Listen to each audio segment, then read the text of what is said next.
స్వెన్ network bulletin కి స్వాగతం. భారత్లో 6000కు పైనే కోవిడ్ కేసులు ఉన్నాయని, ఇప్పటికే 59 మంది చనిపోగా ప్రతిరోజు 3 నుంచి 400 కొత్త కేసులు పుట్టుకు వస్తున్నాయని, ప్రజలు సామాజిక దూరం మరియు మాస్క్ నిబంధనలు తప్పనిసరిగా పాటించాలి అని వైద్య ఆరోగ్య శాఖ కోరింది. అధ్యక్షుడి కార్యాలయం అన్నా, ట్రంప్ అన్నా ఎలాన్ మస్క్ కి చాలా అగౌరవ భావమని, అలాంటి వ్యక్తి డెమోక్రాటిక్ పార్టీ అభ్యర్థులకు ఆర్థిక సహాయం చేయడం పూర్తిగా నిషిద్ధమని, ఒకవేళ మస్క్ అలా సహాయం చేసినట్టు అయితే తీవ్ర పరిణామాల్ని ఎదుర్కోవాల్సి ఉంటుంది అని ట్రంప్ మస్క్ కి వార్నింగ్ ఇచ్చారు.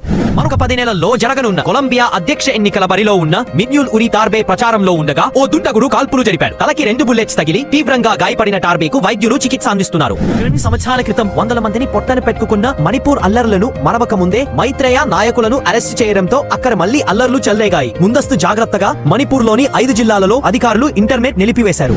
టీఆర్ఎస్ సీనియర్ నేత జూబ్లీ హిల్స్ శాసనసభ్యులు మాగంటి గోపీనాథ్ కన్నుమూశారు. కొంతకాలంగా అనారోగ్యంతో బాధపడుతున్న ఆయన హైదరాబాద్ లోని గచ్చిబౌలి ఏఐజీ ఆసుపత్రిలో చికిత్స పొందుతూ తుదిశ్వాస విడిచినట్లు వైద్యులు తెలిపారు.